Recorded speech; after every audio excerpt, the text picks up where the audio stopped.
Thank you, Sean. I would have to say that the value in that piece is down to the participants in those meetings. I just tried to help open space, and the value came from people like you and others who were in that meeting. So, I'm Canadian. Canada being one of only 3 legalized retail recreational cannabis markets in the world, the other 2 being Uruguay and Thailand. I don't include the US because technically cannabis remains illegal at the federal level in the United States. So even though they have a variety of states who have a variety of different approaches to cannabis, it's still entirely illegal according to the US government. I'm going to try over the next 10 minutes to just cover a few things that we've learned in Canada so far after 5 years of a legalized, regulated supply. Also, just to add to this, in addition to cannabis being legal for recreational purposes, the province of British Columbia has decriminalized possession of other drugs, other substances, opioids, methamphetamine, cocaine, you name it. And the province that I'm from, Ontario, is going to be doing the same early next year. So not only will we have a legal cannabis market for recreational purposes, you also will have decriminalized possession of all other substances. This is a way that the Ministry of Health is trying to respond to what has been a crisis, although I would define the crisis differently to the way that they define it. So, when I left home to get on the plane to come here, it's not the next, there we go. I walked through the airport, and here we have, just before you go through security, the normal session of please put your bottles, your recyclables, your waste, and oh, by the way, if you have any cannabis, it goes in this dispensary here. So you can imagine being the janitor at this airport when you have to undo the bins every day. Although, in fairness, the janitor at the airport can buy his cannabis anywhere, right? Where do I point this? There we go. So cannabis is ubiquitous. There are shops everywhere. These are just some shots taken from the street in Toronto. Mind the grammatical error there.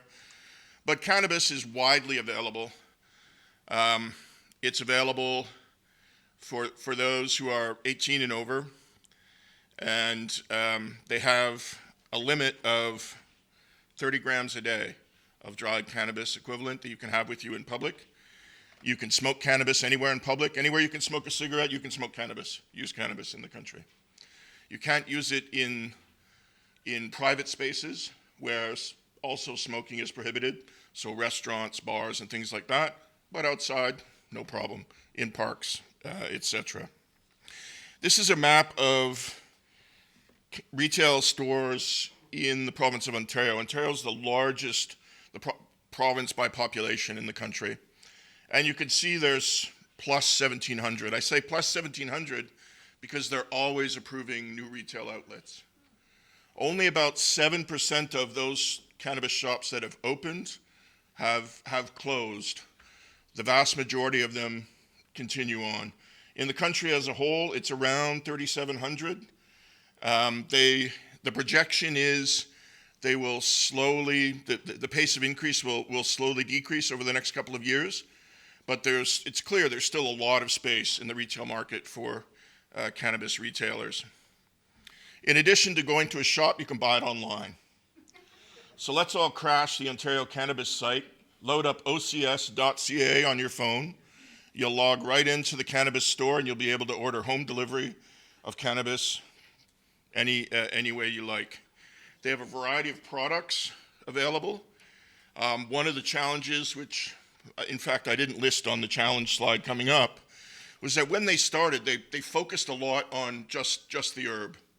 They didn't think so much about edibles and other things. They decided that they would push that to the future, and that turned out to be a big mistake. So they've been playing catch up for a few years, and they're getting very close now to being on top of the market in that sense.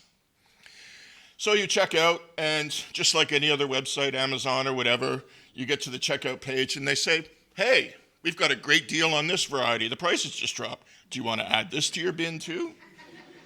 So here you can see that the price of wedding cake has dropped, and they're asking if you want to add that to your order. Then you just click through and pay, and it gets delivered to where you live. So some general points on this market. 70%, the government estimates through regular surveys that they do, 70% of Canadians purchase their cannabis now from legal outlets, storefronts, online, whatnot. Whereas prior to legalization, which was October 2018, that was around 9%. That 9% represents medical cannabis, and it was an extremely regimented and challenging regime at that time. Since cannabis is legalized, they estimate approximately a fifth of Canadians have used cannabis in the last year. And interestingly enough, one of the arguments against legalization was, well, we don't want young people to start smoking cannabis because, you know, the brain and everything, as if they weren't already smoking cannabis. And in some studies that are just starting to come out now, they've demonstrated that use rates haven't really changed among young people. Those who were using before are still using, and there's not been this rush to use among young people.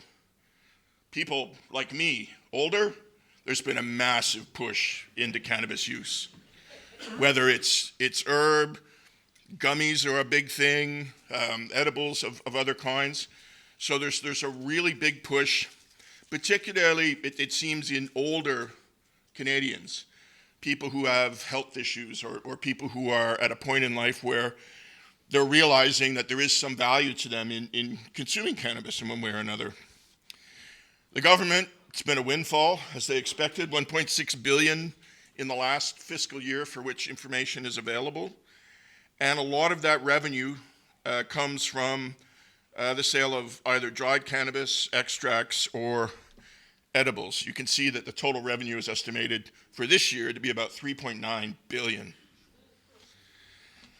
So that's a lot. Canadian dollars is about, what, 10 to 1, Sean? Something like that, 10 rand to the dollar. So you can do the math. I found this interesting. Because the personal possession of cannabis limited in public is 30 grams of dried herb equivalent, how do I calculate that if I've got a container of gummies, I've got some extracts, some vapes?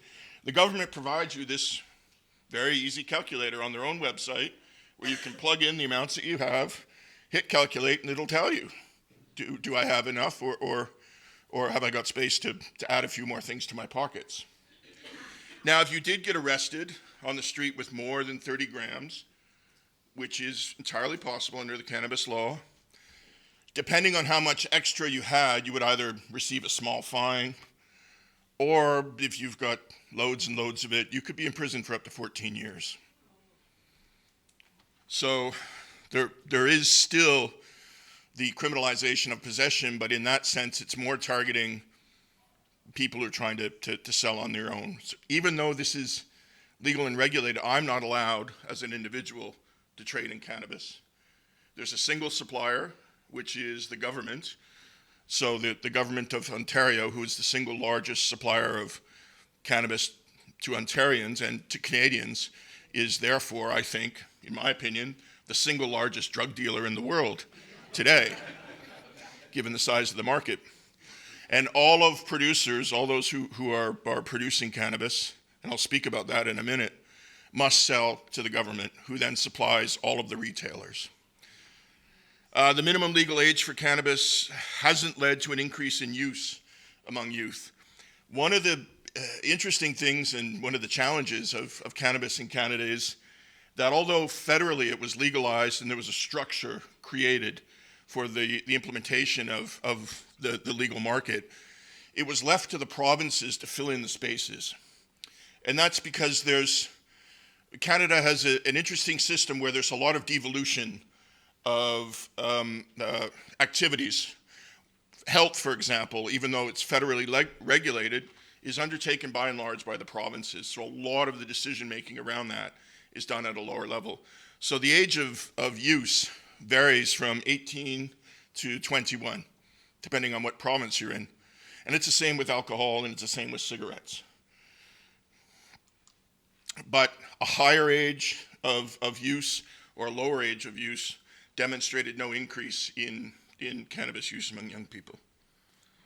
The greatest challenge, I think, is the issue of social justice when we look at legalization in Canada. Legalization was first discussed as a government position in the late 60s under the father of who is the current Prime Minister now, Pierre Trudeau. And at that time, they had decided that they wanted to pursue this position of legalizing cannabis, but ran into a series of political roadblocks, and the issue just died. Interestingly enough, 40 years later, his cannabis smoking ski instructor's son decided he also wanted to join politics, and he ran and decided on his own that one of his major platforms was going to be the legalization of cannabis. And that is how we got to where we are today. When he proposed this, however, there was a strong component of we must right the wrongs that have occurred under the criminalized regime for cannabis. And what he was referring to was the expungement of criminal convictions for cannabis possession and use, and a push towards an increase in diversity, or the assurance of diversity of suppliers and retailers to represent all communities, and also the inclusion of legacy growers. Now, sounds great when you're running for election, when you win, and it comes down to the point of how do we implement. A lot of this has been lost. And so there's been a failure to follow through on expungement. The government argues that when you're arrested for cannabis possession, it's not indicated in the criminal record what drug you were in possession of when you were arrested. And therefore, it's too hard. It's really hard. It's hard for us to do that, which is a ridiculous position for them to take. They have decided to sequester records by 2024, which means to isolate all of these conviction records, but not to expunge them, unfortunately.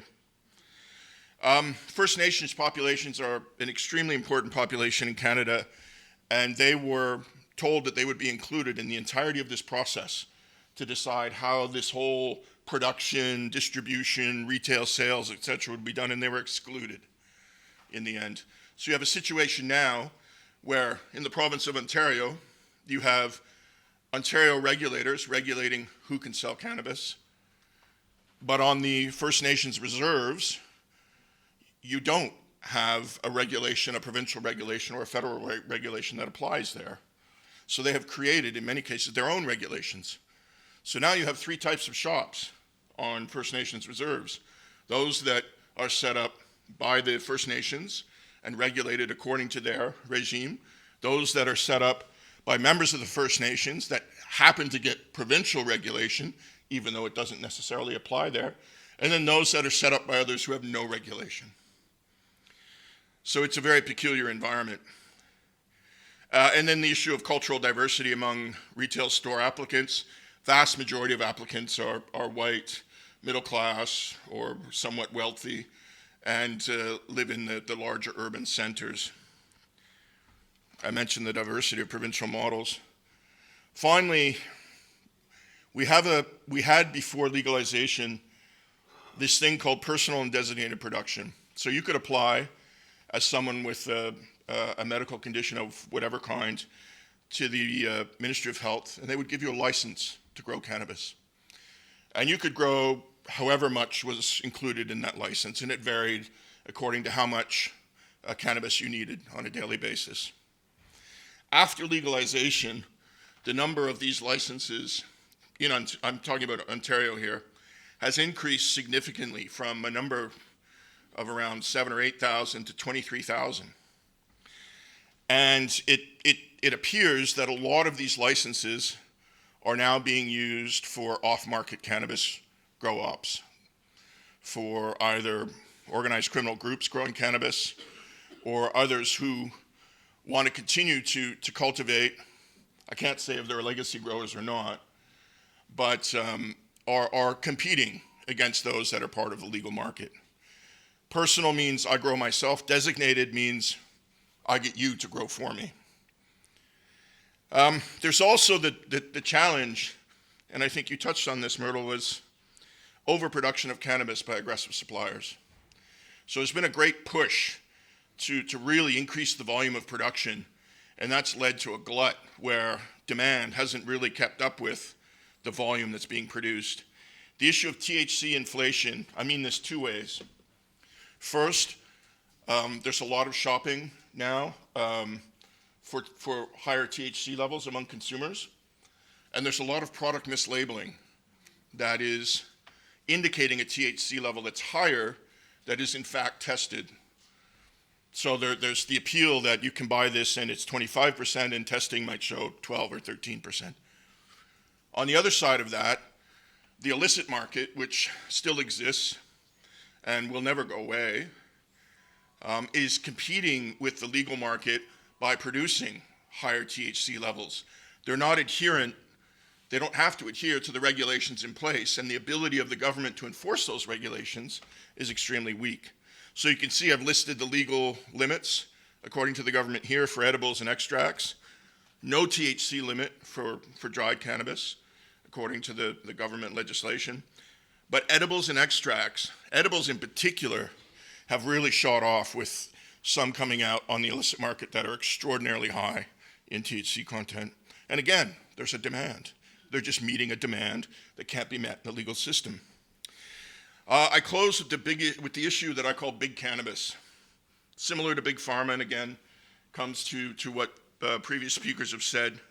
We're seeing an issue now in Canada of large corporations buying up smaller producers, smaller growers, coming in and taking over the production, the space, the products, the names, and really squeezing out smaller producers from the market as a whole. And I would say that if legalization was intended to pursue a social justice goal, which was one of its initial 3 goals, the other being generate revenue for the government, and the third being take the cannabis away from the illicit market, we're not achieving this at all.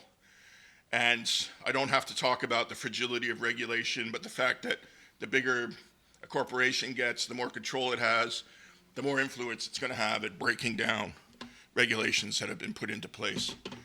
So I leave you with 2 points, maybe to provoke discussion, but I'll read them because the panelists can't read them.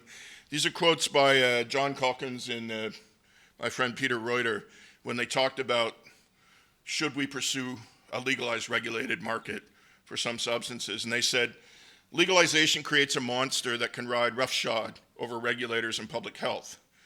And I would argue we're seeing the beginnings of that in Canada.